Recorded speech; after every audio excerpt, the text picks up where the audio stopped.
2026년 5월 22일 새벽을 여는 말씀은 전도서 11장의 말씀입니다. 그 가운데 1절부터 5절까지 봉독하여 드리겠습니다. 너는 내 떡을 물 위에 던져라. 여러 날 후에 도로 찾으리라.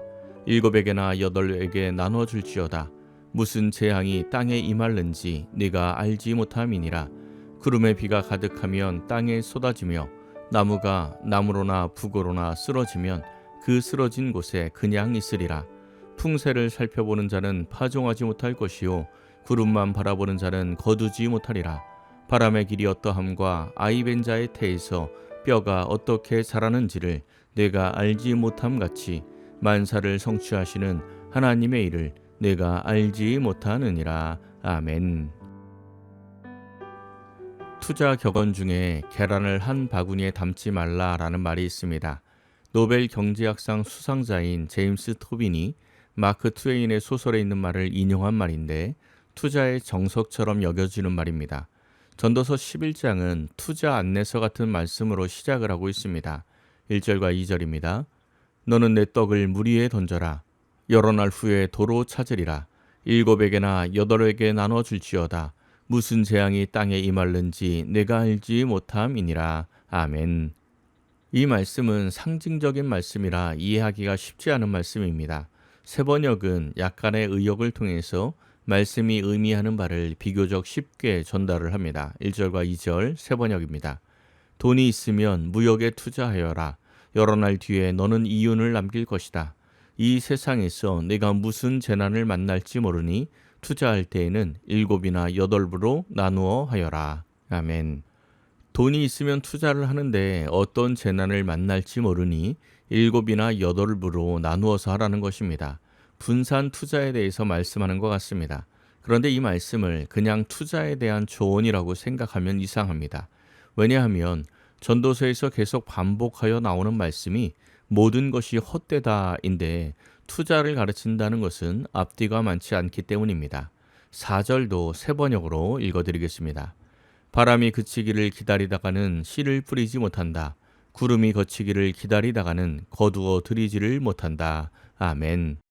바람이 그치기를 기다리다가 씨를 뿌리지 못하거나 좋은 날씨 기다리다가 추수하지 못하는 일을 당하지 않도록 상황과 관계없이 부지런히 일하라는 말씀입니다. 6절도 아침부터 저녁까지 열심히 일하라는 말씀이 나옵니다. 이것이 잘 될지 저것이 잘 될지 알지 못하기 때문이라는 것입니다. 투자에 대한 말씀으로 시작해서 열심히 일을 해서 미래를 준비하라는 말씀처럼 보입니다. 하지만 이 말씀이 의도하는 바는 미래에 대한 세상적인 대비가 아닙니다. 5절입니다. 바람의 길이 어떠함과 아이벤 자의 태에서 뼈가 어떻게 자라는지를 내가 알지 못함 같이 만사를 성취하시는 하나님의 일을 내가 알지 못하느니라. 아멘.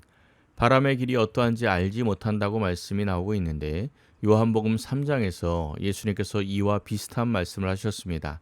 밤중에 찾아온 니고데모에게 거듭남에 대해서 말씀하시고 이렇게 말씀하십니다. 3장 7절에서 8절입니다. 내가 내게 거듭나야 하겠다 하는 말을 놀랍게 여기지 말라. 바람이 임의로 불매 내가 그 소리는 들어도 어디서 와서 어디로 가는지 알지 못하나니 성령으로 난 사람도 다 그러하니라. 아멘. 바람이 임의로 불어서 어디서 와서 어디로 가는지 알지 못하는 것처럼 성령으로 거듭난 것도 알지 못한다는 것입니다.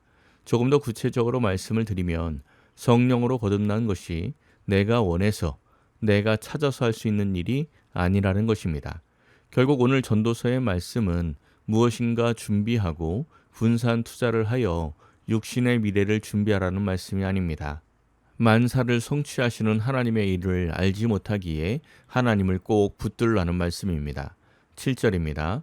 빛은 실로 아름다운 것이라 눈으로 해를 보는 것이 즐거운 일이로다. 아멘. 이 말씀도 마찬가지입니다. 빛과 해에 대해서 말씀하고 있는데 전도서에서 해는 어떤 의미입니까? 전도서는 해 아래 일어나는 모든 일들이 헛되다라고 계속 강조하고 있습니다. 세상 사람들은 모든 것이 헛된 해 아래에서 살아가며 거짓된 빛을 바라보고 즐거워하는 삶을 살아갑니다. 하지만 성도는 거짓 빛에 속아서는 안 됩니다. 이사야 5장 20절입니다. 악을 선하다 하며 선을 악하다 하며 흑암으로 광명을 삼으며 광명으로 흑암을 삼으며 쓴 것으로 단 것을 삼으며 단 것으로 쓴 것을 삼는 자들은 화 있을진저. 아멘. 흑암으로 광명을 삼고 광명으로 흑암을 삼았다고 말씀하고 있습니다. 이렇게 빛과 어둠이 바뀐 세상에서 거짓 빛에 속지 않기 위해서는 어떻게 해야 합니까? 8절입니다. 사람이 여러 해를 살면 항상 즐거워할지로다. 그러나 캄캄한 날들이 많으리니 그 날들을 생각할지로다. 다가올 일은 다 헛되도다. 아멘. 사람이 여러 해를 살면 항상 즐거워하라고 말씀합니다. 그런데 갑자기 그러나가 나오더니 앞으로 캄캄한 날들이 많을 것이라고 하면서 다가올 모든 일이 다 헛되다고 말씀합니다. 즐겁게 살라고 말씀해 놓고는 갑자기 찬물을 확 끼얹습니다. 9절입니다. 청년이여 내 어린 때를 즐거워하며 내 청년의 날들을 마음에 기뻐하여 마음에 원하는 길들과 내 눈이 보는 대로 행하라. 그러나 하나님이 이 모든 일로 말미암아 너를 심판하실 줄 알라. 아멘. 9절도 마찬가지입니다. 청년에게 내 어린 때를 즐거워하라. 내 청년의 날들을 마음에 기뻐하라. 말씀해 놓고 또 그러나 한 후에 하나님이 이 모든 일로 말미암아 너를 심판하실 줄 알라 엄포합니다. 마음대로 즐거워하고 기뻐하라는 것입니까? 말라는 것입니까? 여러 해를 살면서 항상 즐거워하라는 것과 어릴 때와 청년의 날에 마음이 원하는 대로 하라고 하면서 심판을 기억하라고 한 것은 거짓된 빛에 속아서 거짓된 즐거움 속에 살지 말라는 말씀입니다. 요한복음 1장 9절에서 10절입니다. 참 빛 곧 세상에 와서 각 사람에게 비추는 빛이 있었나니 그가 세상에 계셨으며 세상은 그로 말미암아 지은 바 되었으되 세상이 그를 알지 못하였고. 아멘. 참 빛이 누구라고 말씀하고 있습니까? 바로 예수님이십니다. 그런데 세상은 예수님이 참 빛이라는 것을 모릅니다. 모든 것이 헛된 해를 바라보며 그것을 즐거움으로 삼고 더 누리고자 하는 것이 세상의 모습입니다. 7절의 말씀처럼 빛은 실로 아름다운 것입니다. 이 빛이 예수 그리스도임을 알고 믿는 자들은 심판을 받지 않습니다. 그러나 예수님을 빛으로 보지 않고 세상의 흑암을 빛이라 생각하고 그 거짓 빛을 추구하고 살아가면 세상에서 즐거움과 기쁨으로 살아갔을지라도 마지막에는 반드시 심판을 당하게 됩니다. 그러니 우리는 어떻게 살아가야 합니까? 10절입니다.